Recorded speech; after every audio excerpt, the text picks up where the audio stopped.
আমার দলিল কোরআন, আমার দলিল অন্য কিছুই নয়। আমার দলিল কোরআন, আমার দলিল সুন্নাত, আমার দলিল ইজমা, আমার দলিল কিয়াস।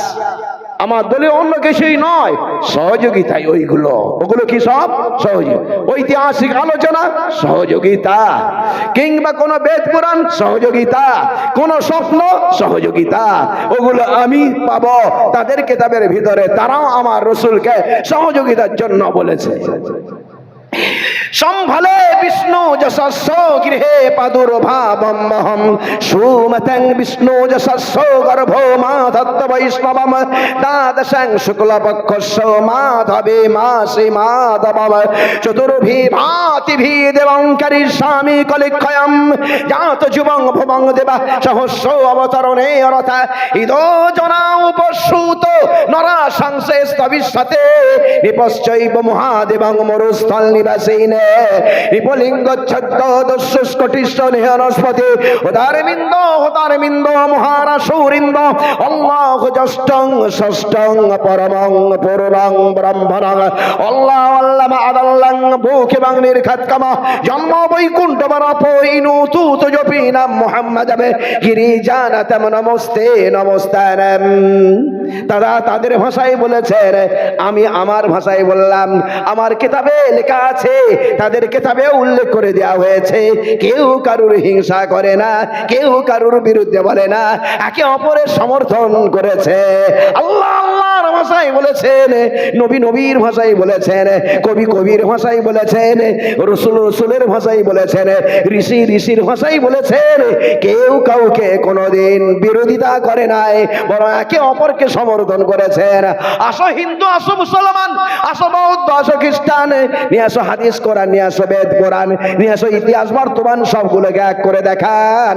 ওগুলো দেখতে পাবেন একই কথা বলা আছে, একে অপরকে সমর্থন করা হয়েছে, কারুর ধর্মের ওপরে কেউ আঘাত হানে নাই। আমার কিতাবের ভিতরে আছে, ওই না আহাদুম মিনাল মুশরিকিন ইস্তাজারাকা ফাজির। ও মুসলমান যদি আসে, তাকে বসার জায়গা দাও, তাকে নিরাপত্তা দান করো। হাত্তা ইয়াসমা কালাম আল্লাহ, আল্লাহর কথা তাকে শুনিয়ে দাও। কোরআন যদি না বুঝে, কোরআন দিয়ে বুঝিয়ে দাও। বোঝানোর পরে তুমি জোর করতে পারবে না। লা ইকরাহা বিদ্দীন, ধর্মে তোমার জবরদস্তি করার দরকার নাই, জবরদস্তি করবে না। খবরদার বল প্রয়োগ করবে না, বল প্রয়োগ করার তোমার অধিকার নাই। এরপরে যখন সে শুনে নিল, এরপরে যখন সে বলবে আমি মানব না, হাত্তা ইয়াসমা কালাম আল্লাহ কি সুম্মা আবলিঘুম আমানা, এরপরে নিরাপত্তা দিয়ে তার বাড়ি পর্যন্ত পৌঁছে দাও। কত সুন্দর কথা, যে যার ধর্ম কর্ম করবে, কারুর ধর্মের উপরে কেউ আঘাত হানবে না। লাকুম দীনুকুম ওয়ালিয়া দীন, আমার জন্য আমার ধর্ম কর্ম ফল, তোমার জন্য তোমার ধর্ম কর্ম ফল। কেউ কারুর উপরে ধর্মে আঘাত হানবে না।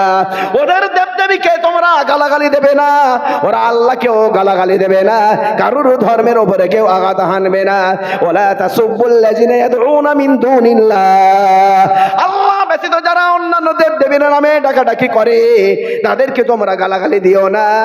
ফায়াসুবুল্লাহ আদওয়াম বিগাইরি ইলম, ওরা তবে অজান্তে দুশমনির জন্য আল্লাহকে গালাগালি দেবে। খবরদার খবরদার, ওদেরকে তোমরা গালাগালি দেবে না। এ দুনিয়ার মানুষ শোনো, তোমরা একই পিতার সন্তান, একই মাতার সন্তান। আইয়ুহান নাস, মুসলমানকে হ্যালো করা হলো না, সারা দুনিয়ার মানুষকে বলা হলো আইয়ুহান নাস, হে সমগ্র মানব। হে মুসলমান তুমি শোনো, হে অমুসলমান তুমিও শোনো, হে বৌদ্ধ খ্রিস্টান তুমি শোনো, সারা জগতের মানুষ শোনো। ইন্না খলাকনাকুম মিন যাকারি ওয়া উনসা, আমি আল্লাহ তাআলা একজন পুরুষ আর একজন নারী, একই পিতা মাতার সন্তান তোমরা হয়েছো, তাদের থেকে তোমাদেরকে আমি সৃষ্টি করেছি। ও আল্লাহ জি খলাকাকুম, সে আল্লাহ তাআলা তোমাদের সকলকে সৃষ্টি করেছেন।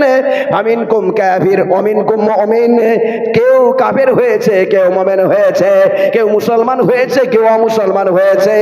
ফামান শাআ ফালিউমিন ওমান শাআ ফালিয়াকফুর, যে মুমিন হবে মুমিন হোক, যে চাইবে মুসলমান মুসলমান হোক।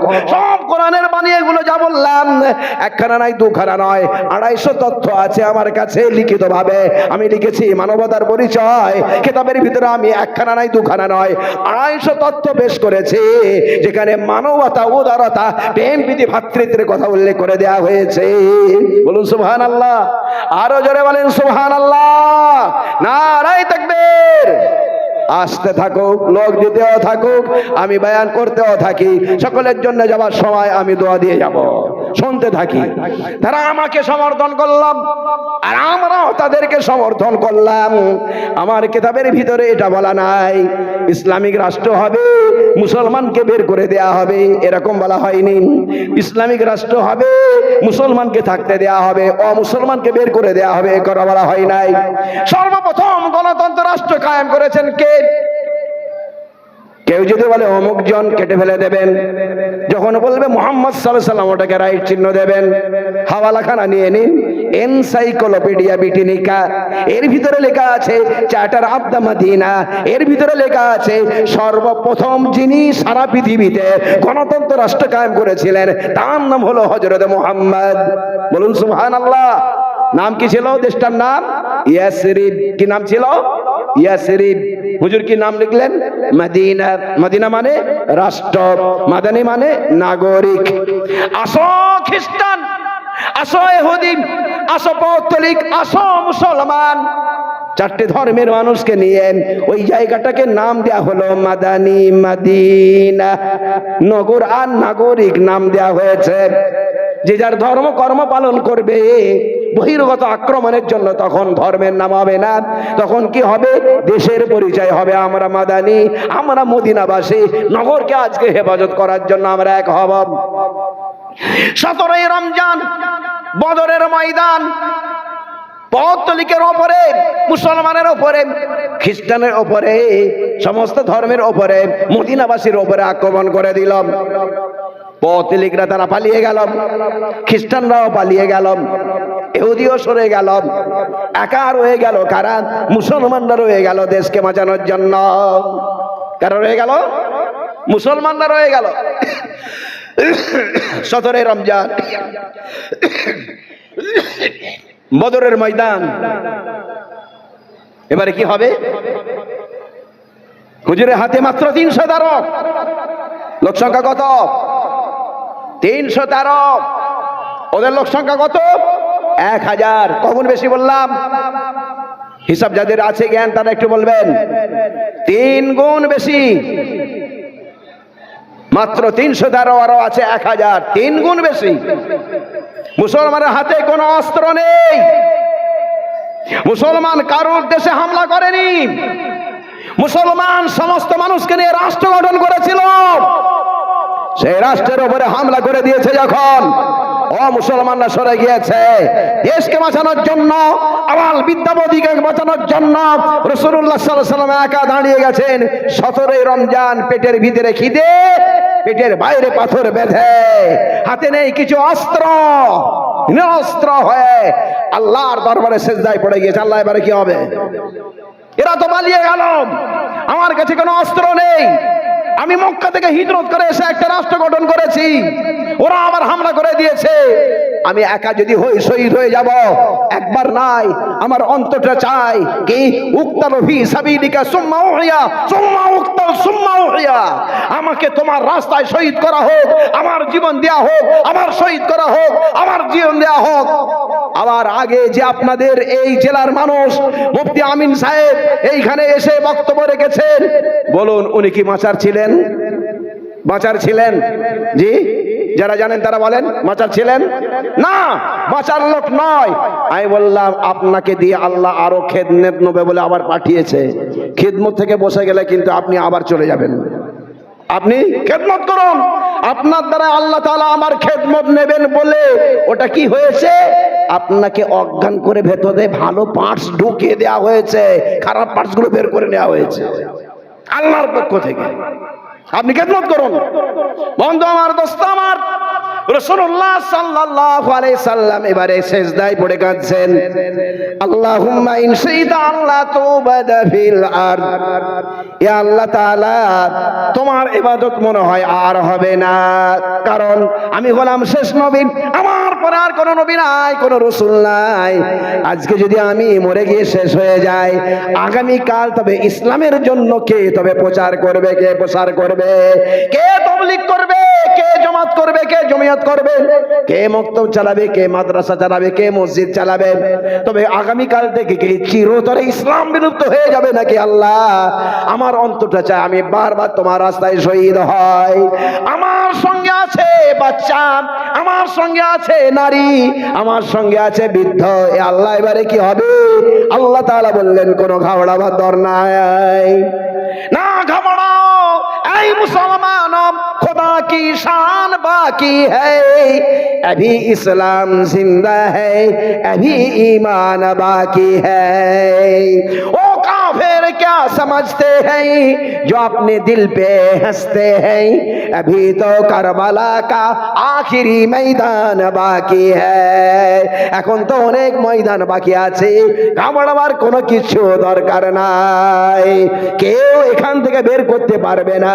যারা বের করতে চাইবে আল্লাহ তাআলা তাদেরকে দুনিয়া থেকে বের করে দেবেন। কথা বুঝতে পারছেন না? পারেননি? জি, ফেরাউন সে বলেছিল আমার রাজত্ব থেকে বের করে দেব। কাকে? মূসাকে। মূসা আলাইহিস সালাম আমার কথা মানে না, আমি রাজা নয়, আমি আল্লাহ। কে বলেছিল? ফেরাউন। ফেরাউন বলেছিল আনা রব্বুকুমুল আলা, আমি সবথেকে বড় খোদা। আর আমার কথা মানে না, তোকে দেশ থেকে বের করে দাও। আল্লাহ তাআলা বললেন ফেরেশতা আমারও ফয়সালা ওদেরকে শুনিয়ে দাও। ওরা বলছে মিশর থেকে মূসাকে বের করতে হবে। আমার ফয়সালা হলো দুনিয়া থেকে ফেরাউনকে বের করতে হবে। বলুন কার ফয়সালা কাজে লেগেছে? বলুন কার ফয়সালা কাজে লেগেছে? মূসা আলাইহিস সালামকে ধরার জন্য ফেরাউন যখন গেল, এবারে সামনে নীল নদ। আল্লাহ তাআলা বললেন মারো লাঠি, যে লাঠির দ্বারায় তোমার পাহাড় থেকে পানি বের হয়, সেই লাঠির দ্বারা আবার নদীতে আবার পাহাড় বের হয়ে যায়। রাস্তা তৈরি হয়ে গেল। হযরত মূসা আলাইহিস সালাম পার হয়ে চলে গেলেন। আর ওরাও বলল কি, ওরা পার হয়ে যাবে, আমরা পার হব না? মানে আমরাও তবে পার হব। ওরাও তখন ঘোড়া নামিয়ে দিল। যখন মাছ দরবারে আল্লাহ তাআলা আবার হুকুম দিলেন এই নদী যেমন তেমন হয়ে যাও। নাকানি চমানি খাচ্ছে আর ফেরাউন কলমা পড়ছে। وجاوزنا ببني إسرائيل البحر فاتبعهم فرعون وجنوده بغيا وعدوا حتى إذا أدركه الغرق قال آمنت أنه لا إله إلا الذي آمنت به بنو إسرائيل الآن وقد عصيت قبل وكنت من المفسدين। আমি আল্লাহ তাআলা হযরত মূসা আলাইহিস সালামকে নদী পার করিয়ে দিলাম। বনি ইসরাইল ওর পিছনে ধাবিত হলো সীমা লঙ্ঘন করার জন্য, অত্যাচার করার জন্য। আমি আল্লাহ তাআলা বললাম নদী তুমি এদিক ওদিক হয়ে যাও। যখন সমুদ্র তাদেরকে ধরে নিয়েছে, তুফান যখন ধরে নিয়েছে, তখন ফেরাউন বলল এক আল্লাহকে আমি মেনে নিচ্ছি, যে আল্লাহকে হযরতে বনি ইসরাইল মেনে নিয়েছে, হযরতে মূসা আলাইহিস সালাম মেনে নিয়েছে, ওই আল্লাহকে আমি মেনে নিলাম। আল্লাহ তাআলা বললেন কলমা এখন পড়ছো, এর পূর্বে তুমি নাফরমানি করেছো, অতএব এখন তোমার কলমা পড়লে আমি আল্লাহ কলমা নেব না। ফেরাউন কলমা পড়েছে না পড়ে না? কলমা পড়েছে। ফেরাউন কলমা পড়েছে, আল্লাহর কোরআন বলছে, কিন্তু আল্লাহর কাছে গ্রহণযোগ্য হয়নি। ওর পড়া হয়েছে, আল্লাহর নেওয়া হয়নি, কবুল হয়নি। আমাদের দেশে অনেকজন কলমা পড়ে না, সারাটা জীবন তাস পিটলো, মল খেলো, আর মরণের সময় শুয়ে পড়লো। ইমাম সাহেবকে ডাক, ইমাম সাহেব এসে বলছে পড়ো লা ইলাহা ইল্লাল্লাহ। ও তখন বলছে গাড় গাড় গাড় গাড় লা গাড় গাড় গাড় ইলাহা গাড় গাড় গাড় গাড় ইল্লাল্লাহ। বলুন এর থেকে ভালো কর্ম তো ফেরাউন পড়েছিল। আল্লাহ কি বলেছিল? এখন তুমি কলমা পড়ছো বেটা। ওকাদ আসাইতা মিন কাবাল, ইতিপূর্বে তুমি নাফরমানি করেছো। ও কুনতা মিনাল মুফসিদিন, দুনিয়াতে তুমি হাঙ্গামা করেছো, অশান্তি করেছো, এই জন্য তোমার কলমাকে আমি নেব না। যারা বের করতে চাইছে তাদেরকে আল্লাহ তাআলা বের করে দেবেন, দুনিয়াতেও দেখাবেন। শুনে রাখুন, ভালো করে বুঝে রাখুন। আল্লাহ রাসূল সাল্লাল্লাহু আলাইহি সাল্লাম সিজদায় পড়ে কাঁদছেন, এ আল্লাহ, আর মনে হয় তোমার ইবাদত হবে না। সঙ্গে সঙ্গে আল্লাহ তাআলা ফেরেশতা পাঠিয়ে দিলেন। কত ফেরেশতা পাঠালেন? 3খানা আয়াত আছে। এক জায়গায় আছে বিআলফিম মিনাল মালাইকা, 1000 ফেরেশতা। পারা নম্বর 9, পারা নম্বর 4, রুকু নম্বর 4, বিসালাসাতি আলাফিম মিনাল মালাইকা, 3000 ফেরেশতা নামিয়ে দেওয়া হয়েছে। পরের আয়াতে আছে বিখামসাতি আলাফিম মিনাল মালাইকা, 5000 ফেরেশতা নামিয়ে দেওয়া হলো। ক হাজার হলো? প্রথমে আসলো 1000, তারপর আরো 2000 হলো কত? 3000, তারপর আরো 2000 হলো কত? 5000। এরকম কেন হলো? এই জন্যই, ওরা ছিল 1000, এই জন্য 1000। ওরা ছিল মুসলমানদের 3 গুণ, এই জন্য আল্লাহ তাআলা 3000 পাঠিয়েছেন। ওরা ছিল 1000, মুসলমানদের 3 গুণ, মুসলমান 313, এই জন্য ওদের 3 গুণ করার জন্য 3000। 5000 কেন? কোরআনে ওটাও লেখা আছে। 5খানা দিক আছে, সামনে পিছনে ডায়ে বায়ে, মাঝখানে আমার নবী থাকবেন। 1000 1000 1000 চারদিকে, মাঝখানে আমার নবীকে আলাদা করে একটা হেফাজতি দিতে হবে টিমে, এই জন্য আরো 1000 5000 ফেরেশতা নামিয়ে দেওয়া হয়েছে। যারা বলেন সুবহানাল্লাহ, নারে তাকবীর, লিল্লাহিত তাকবীর। এটাকে ওনারা বলছেন কলকি পুরাণ খণ্ড নম্বর 2 শ্লোক নম্বর 7, জাত যুবং ভুবং দেবা সহস্র অবতরণে রতা। তিনি যখন যুদ্ধ করবেন, আকাশ থেকে হাজার হাজার ফেরেশতা নামিয়ে দেওয়া হবে। আল কোরআন পারা নম্বর 4, রুকু নম্বর 4, ওয়ালাকাদ নাসারাকুমুল্লাহু বিবাদর ওয়া আনতুম আযিল্লাম। বদরের ময়দানে আল্লাহ তাআলা তোমাদের সাহায্য করলেন, তোমরা নগণ্য ছিলে, পারতে না। আইয়ুমিদ্দাকুম রাব্বুকুম বিসালাসাতি আলাফিম মিনাল মালাইকাতি মুনজালিন, 3000 ফেরেশতা দিয়ে আল্লাহ তাআলা নামিয়ে দিয়ে তোমাদের সহযোগিতা করেছেন। জাত যুবং ভুবং দেবা সহস্র অবতরণে রতা। তিনি যখন যুদ্ধ করবেন, আকাশ থেকে হাজার হাজার ফেরেশতা নামিয়ে দেওয়া হবে। এটা হলো কোরআন পারা নম্বর 4, রুকু নম্বর 4। ওটা হলো পুরাণ খণ্ড নম্বর 2 শ্লোক নম্বর 7। এর ভিতরে একই কথা উল্লেখ করে দেওয়া হয়েছে। আসো হিন্দু, আসো মুসলমান, দেখে নিতে পারো, দেশের জন্য দিয়েছে জান, এই জন্য আল্লাহ তাআলা ফেরেশতা পাঠান। ওখানে উল্লেখ করে দেওয়া হলো কোরআনের ভাষা বিবাদার বদরের ময়দান, আর পুরাণের ভাষা জাত যুবং ধুবং যুদ্ধক্ষেত্রে ভূপৃষ্ঠে। কোরআনের ভাষা আলাপ মানে হাজারো, আর পুরাণের ভাষা সহস্র মানে হাজারো। কোরআনের ভাষা মালাইকা মানে ফেরেশতা, আর পুরাণের ভাষা দেবা মানে ফেরেশতা। কোরআনের ভাষা মুনজালিন নামিয়ে দেয়া হচ্ছিল, কোরআনের ভাষা অবতরণে রতা নামিয়ে দেয়া হচ্ছিল। আল্লাহ তাআলা আজও নামাতে পারেন না? পারেন না? আল্লাহ বুড়ো হয়ে গেছেন নাকি? নাউজুবিল্লাহ। জি, আল্লাহ বুড়ো হয়ে গেছেন না। আলানা কামা কানা ওয়ালাম ইয়ালকা যাওয়ালা, লা জিদ্দা ওয়ালা নিদ্দা ওয়ালা হাদ্দা লিমাওলা। আলানা কামা কানা ওয়ালাম ইয়ালকা যাওয়ালা। আল্লাহর কোনো সীমা নাই, আল্লাহর কোনো অন্ত নাই, আল্লাহর কোনো উদাহরণ নাই, আল্লাহ তাআলার কোনো রকমের মিসাল নাই। এখনো তেমনই আছেন যেমন ছিলেন। বুড়ো তিনি হননি, কোমর বাঁকেনি। মুসলমান, তুমি দুর্বল হয়ে গিয়েছ, তোমার পাওয়ার কমে গিয়েছে। তুমি আসো, ওলামার কাছে আসো, মাদ্রাসায় আসো, মক্তবে আসো, মসজিদে আসো, ইমানে আসো, আমলে আসো, আখলাকে আসো, চরিত্রে আসো, জাতীয়বাদে আসো, মানবতা ভাতৃতে আসো, ঐক্যে আসো, মিল্লাতে আসো। তোমরা যদি এক হয়ে যাও, অনেক হয়ে যাও, আমি আল্লাহ তাআলা ইতিপূর্বে অঙ্কুরকে হেফাজত করেছিলাম। আজকে তোমরা বিশাল বিরাট হয়ে গিয়েছ। তোমরা কেন পদদলিত হয়েছ? তোমরা আসল জায়গা থেকে হটে এসেছ। আবার আসো, আবার জোটাও, আবার ইমানের ঝান্ডাখানা উঠাও। আবার এই দুনিয়াতে, সারা দুনিয়াতে ইসলামের ঝান্ডা তোলা হবে। নারে তাকবীর। ওদের কিতাবে আমার সমর্থন, আমাদের কিতাবে ওদের সমর্থন। একই কথা উল্লেখ করে দেয়া হয়েছে। রাসূলুল্লাহ সাল্লাল্লাহু আলাইহি সাল্লামকে কটু কথা বলা হয় নাই, কোন ঋষিকে আমরা কটু কথা বলি নাই। ওদের নবীর নাম হলো কি? ওরা বলে যিশু, আমরা বলি হযরতে ঈসা আলাইহিস সালাম। যিশুর জন্য তো ঈসা হলো, হযরতটা আর আলাইহিস সালামটা কিসের জন্য? সম্মানের জন্য হয়েছে।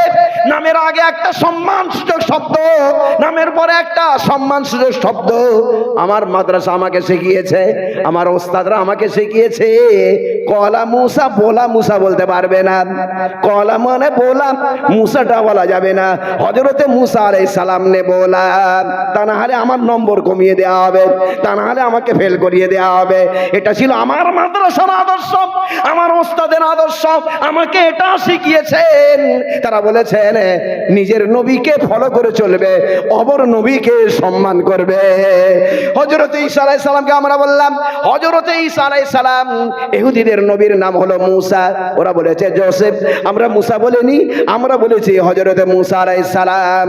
প্রত্যেকটা নবীকে আমরা সম্মান করেছি, ঋষিকে আমরা সম্মান করেছি, শ্রী শ্রী মহারাজ মহাশয় বলেছে কাউকে অসম্মান করি না। আমার নবীকে তোমরা গালাগালি দিয়েছে কেন? তোমাদের কি তোমার পিতা মাতা শিক্ষা দেয় নাই? তবে আমার মাদ্রাসায় আসো, শিক্ষা যাও, এখান থেকে দেখো কেমন করে বিশ্ব মানবতাকে শিক্ষা দিতে হয়। আমার রাসূল সারা দুনিয়ার মানুষকে শিক্ষা দিয়েছেন, আমরা সারা নবীকে শিক্ষা দিয়েছি, আমরা সমস্ত মানুষকে শিক্ষা দিয়েছি। আসো, আমাদের শিক্ষা হলো এই সম্মান দেয়া। তারা আমার রাসূলকে সম্মান দিয়েছেন কিভাবে? ইদো জনা উপসুত নরা সংশ্রেষ্ঠ বিশ্বতে। হে জঙ্গলের মানুষ শোনো, ভবিষ্যতে যিনি আসছেন তিনি হলেন নরা সাংস। নর মানে পুরুষ, সাংস মানে প্রশংসিত। নরা সাংস মানে হলো প্রশংসিত পুরুষ। তবে প্রশংসা তারা করেছেন, গালি তুমি কোথা থেকে পেয়েছো? জবাবখানা চাই। হিংসা থেকে শিখেছ? কোনো আদর্শ এটা নয়। আমাদের আদর্শ হলো তাকে সম্মান করতে হবে। আমরা নাম দিয়েছি তার মুহাম্মদ। মুহাম্মদ মানেটা কি? হামদ মানে প্রশংসা, তাহমিদ মানে প্রশংসা করা। মুহাম্মদ মানে হলো ইসমে মফউলের সিগা, যার প্রশংসা করা হয়েছে। ওয়াহিদ মুজাক্কার, এক বচন পুরুষ লিঙ্গ, এটা তার কারণ বললাম।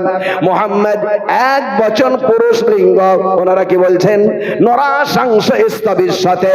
নর মানে পুরুষ, সাংস মানে প্রশংসিত। নরা সাংস মানে হলো প্রশংসিত পুরুষ। ভবিষ্যতে তিনি আসছেন। আমার রাসূলকে তারা প্রশংসিত বললেন, আমার রাসূলকে তারা নরা সাংস বলেছেন, আমার রাসূলকে তারা সম্মান করেছেন। আসুন, আমার নবীর নামখানা আমার কিতাবে লেখা আছে, ওখানেও তো বলে দেওয়া হয়েছে। ওনারা বললেন মুহাম্মদ ইতি খাত শিষ্য শাখা সমাম্বিত। মুহাম্মদ সাল্লাল্লাহু আলাইহি সাল্লাম ইনি হলেন শেষ নবী, তারপরে আর কোন নবী নাই, কোন রাসূল নাই। আল কোরআন পারা নম্বর 22 রুকু নম্বর 2, খতম মানে শেষ, তারপরে আর কোন নবী নাই। এনারা বলছেন মুহাম্মদ ইতি খাত, মুহাম্মদ সাল্লাল্লাহু আলাইহি সাল্লাম ইনি হলেন শেষ বিখ্যাত, এরপরে আর কোন নবী নাই, কোন রাসূল নাই। সম্মান দেওয়া হয়েছে, সম্মান তারা করেছে। সম্মান দিতে দিতে আমার কিতাবে লেখা আছে ইয়া আইয়ুহাল্লাযিনা আমানু সাল্লু আলাইহি ওয়া সাল্লিমু তাসলিমা। হে ইমানদার ব্যক্তি, তোমরা রাসূলুল্লাহ সাল্লাল্লাহু আলাইহি সাল্লামের উপরে দরুদ প্রেরণ করো। আল কোরআন পারা নম্বর 22 রুকু নম্বর 4, ওখানে ওনারা কি বলছেন? গিরি জানাতাম নমস্তে নমস্তানাম জন্ম বৈকুণ্ঠ বারপ ইনতু জুপিনাম মুহাম্মাদাম। চিরস্থায়ী স্বর্গে বসবাস করতে হলে মুহাম্মদ নামটা জপ করো। হে জগৎগুরু, তোমাকে জানাই সালাম। আমরা বললাম সাল্লাল্লাহু আলাইহি ওয়াসাল্লাম, তারা বলেছেন কি? গিরি জানাতাম নমস্তে নমস্তানাম, হে জগৎগুরু তোমাকে জানাই সালাম। আমাদের তো তখন সেজদা করা চলবে না। সেজদা কাকে করা চলবে?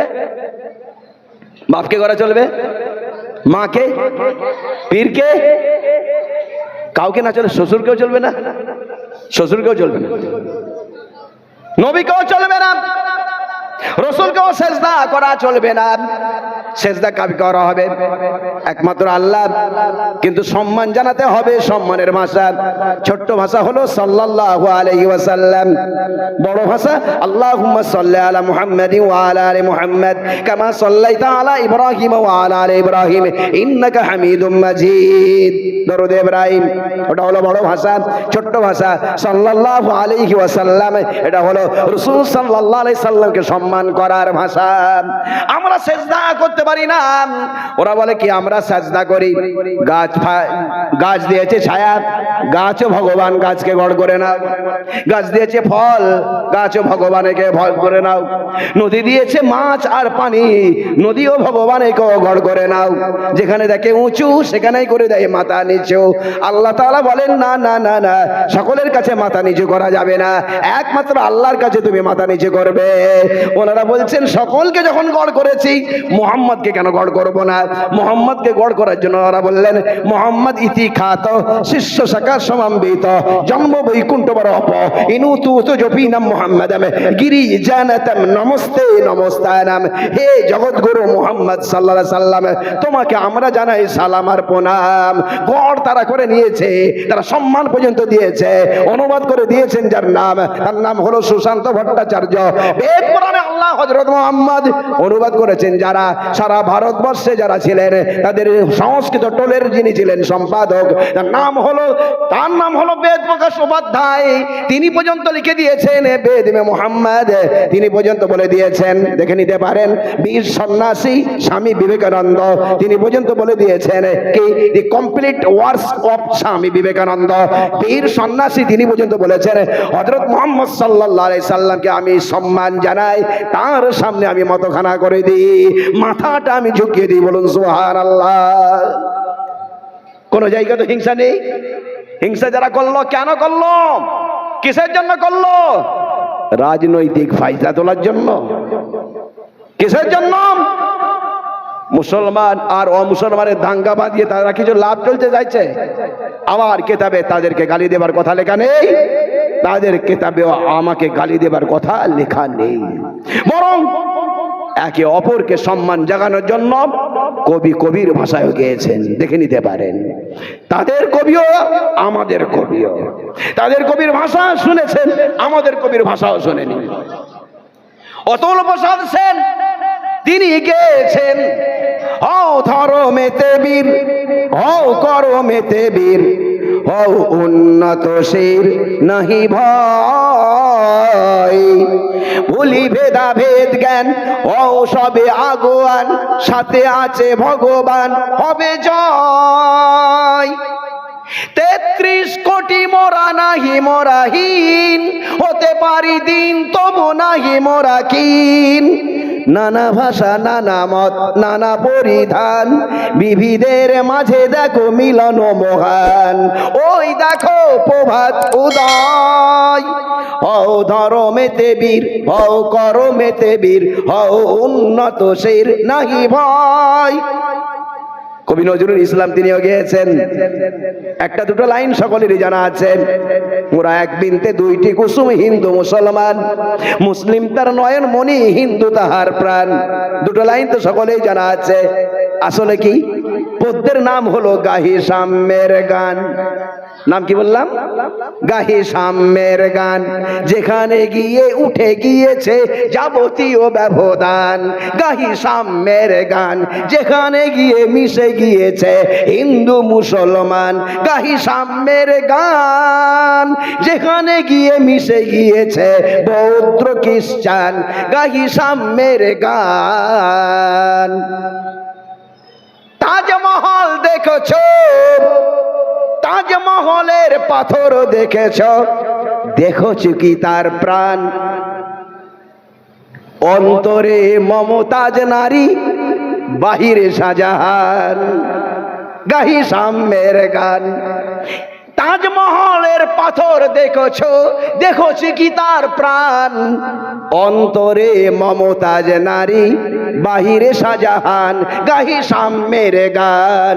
সকল কালের সকল দেশের সকল মানুষ আসি, এক মোহনায় দাঁড়াইয়া শোন এক মিলনের বাঁশি। একজনে দিলে ব্যথা, সমান হইয়া বাজে সে বেদনা। সকলের বুকে হেতা, একের অসম্মান নিখিল মানব জাতির লজ্জা, সকলের অপমান, গাহি সাম্যের গান। পৃষ্ঠার উপরে পৃষ্ঠা লিখে উনি উড়িয়ে দিয়েছেন, দুনিয়ার মানুষ বোঝে না।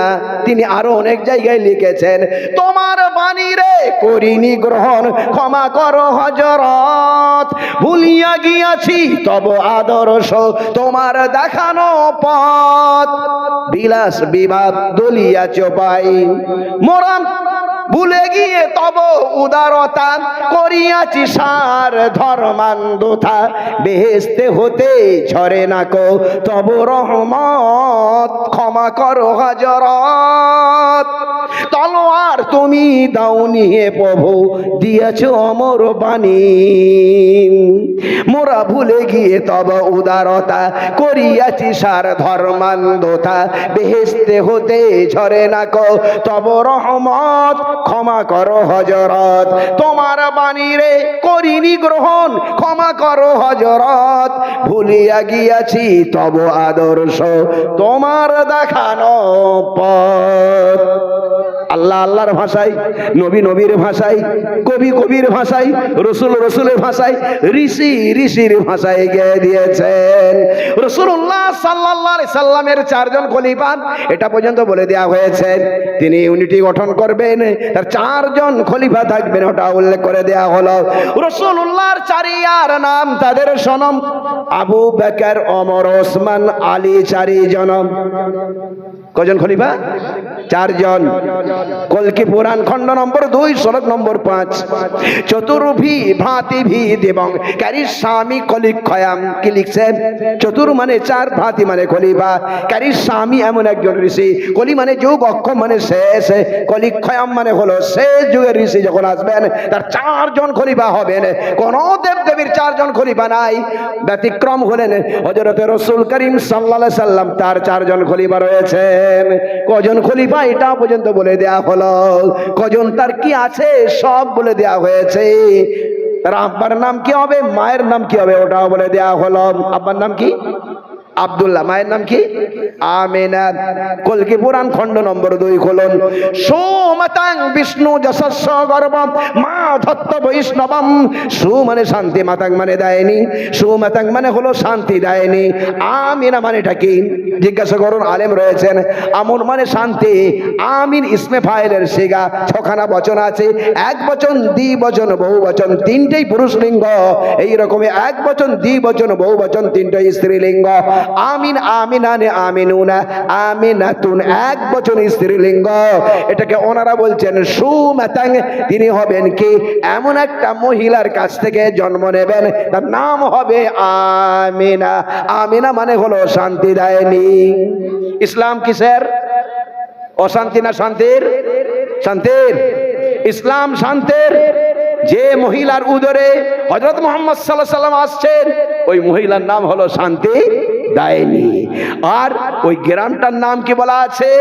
গ্রামটার নাম আমরা জানি মক্কা, আমরা জানি মক্কা। আর আরো নাম আছে বাক্কা, আরো একটা নাম আছে কোরআনে আল বালাদিল আমিন, মানে হলো শান্তিনগর। والتين والزيتون وطور سينين وهذا البلد الأمين। হাজা মানে এই, বালাদ মানে শহর, আমিন মানে শান্তি। আল বালাদিল আমিন মানে হলো শান্তিনগর। ওনারা দু জায়গায় দুভাবে বলছেন। এক জায়গায় বলছেন সন্তলে, আরেক জায়গায় বলছেন সম্ভলে। সম্বল মানে হলো শান্তিনগর।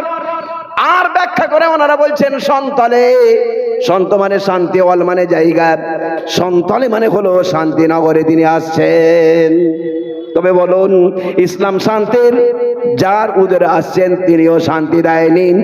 যে জায়গায় আসছেন ওর নাম ওনারা বলেছেন সম্বলে, সন্তলে, শান্তিনগর, শান্তিনগর। আমাদের কিতাবও আছে আল বালাদিল আমিন, শান্তিনগর। হিংসার কোনো কিছুই নাই, ঐক্য একতার কথা বলে দেওয়া আছে। রাসূলুল্লাহ সাল্লাল্লাহু আলাইহি সাল্লামের আদর্শ খানা সব বলে দেওয়া হয়েছে। এরপরেতে এটাও বলে দেওয়া হয়েছে তিনি সারা দুনিয়াতে ইসলাম প্রতিষ্ঠিত করবেন। তিনি চলে যাবার পরেতে আবার খেলাফত শাসন হবে। এরপরে তো আবার সারা দুনিয়াতে ইসলামিক আদর্শ মানুষ গ্রহণ করবে। এরপরে তো আবার যেটা দিন আসছে সেটা হলো এই, সেটা কি? মুসলমান আর খ্রিস্টান এক হয়ে যাবে। কে হবে এক? মুসলমান আর খ্রিস্টান, এই দুটো জাতি এক হয়ে যাবে। এক হয়ে গিয়ে পুরো বিশ্বকে জয় করে ফেলবে। জয় করার পরেতে আবার খ্রিস্টানদের একটা লোক ক্রুশ চিহ্নটাকে আগে তুলে বলবে, এই ক্রুশের বরকতে আমাদের জয় হয়েছে। মুসলমানদের একজন বলবে যে না, আল্লাহ জয় দিয়েছেন, ক্রুশ চিহ্ন তো এটা তো মিথ্যা কথা, এতে তো হযরত ঈসা আলাইহিস সালামকে মারা হয়নি, এটা তো মিথ্যা কথা বলে উনি কি করবে? ভেঙে ফেলে দেবেন। যেই ভেঙে ফেলে দেবেন একজন মুজাহিদ, তখন খ্রিস্টান আর মুসলমানের মধ্যে লড়াই হয়ে যাবে। যেই এবার চরম লড়াই হবে, মুসলমানের যখন অবস্থা একেবারে শোচনীয়, সেই সময় হযরত ঈসা আলাইহিস সালামকে দামেস্কের জামে মসজিদে, সিরিয়া যেটা নাম, তার একটা শহর আছে দামেস্ক, তার জামে মসজিদের ছাদের ওপরে নামিয়ে দেওয়া হবে। ওইখান থেকে সিঁড়ি করে নামানো হবে। হযরত ঈসা আলাইহিস সালাম আর ইমামে মেহেদী দুজনে মিলে আবার ঝান্ডা ধরবেন। ঝান্ডা ধরে পুরো সারা দুনিয়াতে ইসলাম ছাড়া অন্য কোনো আর ধর্মই থাকবে না। বলুন সুবহানাল্লাহ। খ্রিস্টানরা তো আগেই মনে ছিল, তারা তো আগেই মেনেছিল। আবার যখন হযরত ঈসা আলাইহিস সালামকে দেখবেন তখন কি মুসলমান হয়ে যাবেন। আর মুসলমানরাও ছিল। এরপরে তো ইহুদিরা ওরা মানবে না, ইহুদিরা বলবে না আমরা মানব না। ইসলামে তিনটে অপশন আছে, হয় মুসলমান হয়ে যাও, তা না হলে জিজিয়া কর দিয়ে তুমি বেঁচে থাকো, আর একটা আছে তা না হলে লড়াইয়ের জন্য আসো। কিন্তু হযরত ঈসা আলাইহিস সালাম তিনি হবেন কি? তিনি হবেন মুজতাহিদ। মুজতাহিদ আবু হানিফা রাহমাতুল্লাহ আলাইহি ছিলেন, ইমামে শাফি, ইমামে মালিক, ইমামে আহমদ ইবনে হাম্বল। মুজতাহিদের অধিকার আছে কোন একটা পথকে নির্ণয় করা, তো উনি বলবেন আমি দুটো পথ রাখলাম, একটা পথকে অফ করে দিলাম, হয় মুসলমান হও আর তা না হলে লড়াইয়ের জন্য আসো। আমি পয়সা দিয়ে থাকার আমি রাখবো না, জিজিয়া দিয়ে থাকার, এটা যে ইসলামে ছিল এটা আমি রাখবো না, আমি মুজতাহিদ। উনি মুজতাহিদ হয়ে কাজ করবেন। এখানে একটা ভালো কথা মনে রাখি, অনেকজন মনে করে যে হযরত ঈসা আলাইহিস সালাম যখন আসবেন তখন আমাদের নবীর উম্মত হয়ে যাবেন। না, এটা ঠিক নয়। আমাদের তরিকা অনুপাতে চলবেন। কি বললাম? আমাদের তরিকা অনুপাতে চলবেন, নবী থেকে বাদ হবেন না। এটা ভালো করে বুঝে রাখুন, নবী থেকে বাদ হবেন না। তিনি আমাদের তরিকাকে নিয়ে চলবেন, ইসলাম মোতাবিক চলবেন। যদি না বুঝতে পারেন আমি একটা উদাহরণ দিই, ওটা তো কালের, আমি একটা স্থানের উদাহরণ দিই। আরবের যদি কোন রাজা এখানে চলে আসে, আরবে চলা হয় ডান দিক দিয়ে, ওই রাজা এখানে এসে ডান দিক দিয়ে চলবে না বাম দিক দিয়ে চলবেন? জি, বাম দিক দিয়ে চলবেন। জিজ্ঞাসা করছি, এইখানে আসার জন্য আর বাম দিকে চলার জন্য তার ওইখানের যে রাজত্বটা শেষ হয়ে যাবে কি? না, ওইখানে রাজত্ব শেষ হবে না, ওইখানে যে পথটা আছে ওটা বাকি থাকবে। উনি যেটা ছিলেন সেই যে যুগটা, সেইখানে উনি নবী আছেন, থাকবেন। কিন্তু এইখানে আসার জন্য এইখানের বিধান অনুপাতে চলবেন। ইসলামে তিনটে অপশন ছিল, হয় মুসলমান হয়ে যাও, তা না লড়াইয়ের জন্য আসো, আর তা না হলে জিজিয়া দিয়ে থাকো, টাকা দিয়ে কর দিয়ে থাকো। ঈসা আলাইহিস সালাম বলবেন এই তৃতীয়টা আমি অফ করে দিলাম, আসো, কে লড়বে আসো। ইহুদিরা বলবে আমরা লড়বো, ইহুদিদেরকে উনি শেষ করবেন। ইহুদিদের রাষ্ট্রপ্রধানের নাম হবে দাজ্জাল, এক চোখে কানা। তো তাকে বাবে লুদের ভিতরে উনি কতল করবেন। বাবে লুদ তৈরি হয়ে গেছে, বাবে লুদ তৈরি হয়ে গিয়েছে, ওই জানে ওখানে ওকে কতল করা হবে। হযরত ঈসা আলাইহিস সালাম তাদেরকে কতল করে সারা পৃথিবীতে আবার ইসলামকে ছড়িয়ে দিয়ে আর অন্য কোনো ধর্ম থাকবে না যখন, তখন হযরত ঈসা আলাইহিস সালাম আবার ইন্তেকাল করবেন। তার আবার কবরও হবে, মানি কালবের একজন মেয়ের সঙ্গে বিয়েও হবে, সন্তানও হবে, এসব কথা লেখা আছে। আবার তার কবর কোথা হবে? হযরত আবু বকর, ওমর আর রাসূলুল্লাহ সাল্লাল্লাহু আলাইহি সাল্লাম তিনজন শুয়ে আছেন, 4 টুকরো জমি, এক টুকরো খালি আছে। রাসূলুল্লাহ সাল্লাল্লাহু আলাইহি ওয়াসাল্লাম, আবু বকর, ওমর, 4 টুকরো জমি, 3 টুকরো ফিল আপ হয়েছে আর 1 টুকরো খালি আছে। ওইখানে হযরত ঈসা আলাইহিস সালাম দাফন হবেন। তারপরেতে সারা পৃথিবীতে কি হয়ে যাবে? ইসলাম ছড়িয়ে যাবে। তারপরেতে আবার কুফরি মতবাদ আসবে। সেই সময় আবার যে কুফরি মতবাদ আসবে, তখন ওটাকে আর কেউ রুখতে পারবে না। তখন আল্লাহ বলনেওয়ালা কেউ যখন থাকবে না তখন কিয়ামত হবে। লা তাকুমু সাআতু আলা আহাদি ইয়াকুলু আল্লাহ ইল্লাহ, আল্লাহ আল্লাহ উচ্চারণকারীর উপস্থিতিতে কিয়ামত হবে না। এমন কাফের হয়ে যাবে কেউ আল্লাহ বলনেওয়ালা থাকবে না, ওই সময়তে তখন কিয়ামত হবে। হযরত ঈসা আলাইহিস সালামের ইন্তেকাল হয়ে যাবার পর সারা পৃথিবীতে ইসলাম ছড়িয়ে যাবার পর তারপরে হবে। এই জন্য অনেকে মনে করে কি এই হচ্ছে ওই হচ্ছে, কিচ্ছু হয়নি, সব ঠিক আছে। আমি যদি ঠিক থাকি কিচ্ছু হবে না। আমরা তো মুসলমান, আমাদের হাতে আছে ঈমান। আমি মরে গেলে শহীদ, বেঁচে গেলে গাজী। তবে আমার কি ভয়? আমার তো কোনো কিছু ভয় আছে? ভয় নয়। আল্লাহ রাসূল সাল্লাল্লাহু আলাইহি সাল্লাম বলেন, আমার এই উম্মত কেমন করে ধ্বংস হবে? এই উম্মতের প্রথমে আছি আমি, আর শেষে আছেন আর একজন বিখ্যাত নবী হযরত ঈসা আলাইহিস সালাম, মাঝখানে আছেন ইমামে মাহদী। জিজ্ঞাসা করছি, একটা গাড়ি চলছে, পৃথিবীর সবথেকে বড় বৈজ্ঞানিক তিনি হয়েছেন ড্রাইভার। ওই রেলটার ড্রাইভার মনে করুন সবথেকে বড় বৈজ্ঞানিক। আর যিনি আছেন একেবারে শেষে গাড়ি, তিনি হলেন দ্বিতীয় নম্বর বৈজ্ঞানিক। আর তৃতীয় নম্বর বৈজ্ঞানিকটা যদি তার পিছনে চলাচলি করেন, জিজ্ঞাসা করছি ওই গাড়িটা কোনো বিপদ পড়বে নাকি? পড়বে না। এইরকমই মনে করে নিন, পৃথিবীর সবথেকে বড় নবী রাসূল, আমি হলাম এর ড্রাইভার, সামনে আছি। আর পৃথিবীর দ্বিতীয় রাসূল হলেন হযরত ঈসা আলাইহিস সালাম। উনি থাকবেন কি একেবারে পিছনে, মাঝখানে থাকবেন যিনি, তিনি হলেন ইমামে মাহদী। তবে এই উম্মত কোনোদিন গোমরাহ হতে পারে না, নষ্ট হতে পারে না, ধ্বংস হতে পারে না। আল্লাহ রাসূল সাল্লাল্লাহু আলাইহি সাল্লাম দোয়া করেছেন, হে আল্লাহ আমার উম্মতকে সমূলে ধ্বংস করবেন না। আল্লাহ তাআলা বললেন, এটাকে আমি কবুল করে নিলাম। কবুল হয়ে গিয়েছে। সমূলে ধ্বংস হবার আমার কোনো লাইন নেই। কিয়ামত পর্যন্ত আমরা আছি, থাকব, আর এটার ওপরে কেউ কিছু করতে পারবে না। রাসূলুল্লাহ সাল্লাল্লাহু আলাইহি সাল্লামের প্রমাণ তারাও দিয়েছেন। আমার রাসূলের নামও দিয়েছেন, আব্বার নামও দিয়েছেন, মায়ের নামও দিয়েছেন, জন্মস্থানও দিয়েছেন, জন্ম তারিখ পর্যন্ত দিয়ে দিয়েছেন। দুখানা চন্দ্র থেকে দ্বাদশাং শুক্লপক্ষ সম, 12 তারিখ 12 তারিখ সাদা পক্ষে দুখানা কাবার সূর্য থেকে দিয়ে দেব। সেটা কি? মাধবে মাসি মাধবম, বসন্তকালের প্রথম মাসে তিনি আসছেন। লক্ষ্য করুন, 6 ঋতু, 12টা মাস, গ্রীষ্ম বর্ষা শরৎ হেমন্ত শীত ও বসন্ত। তবে ওখানেও বলে দেওয়া হলো কি 6খানা ঋতু আছে, 12টা মাস আছে। এক একটা ঋতুর জন্য কত করে মাস হবে? 2টো করে মাস হবে। ঋতু বললেই তখন জিজ্ঞাসা হবে ঋতুর তো হলো প্রথম মাস না দ্বিতীয় মাস, এটা বলো। আমার আরবিতে বলা হলো রবিউল আউয়াল, রবিউস সানি, জুমাদাল উলা, জুমাদাল উখরা। এইভাবে আমার তারিখকে সাজানো হয়েছে, মাসকে তারিখকে সাজানো হয়েছে।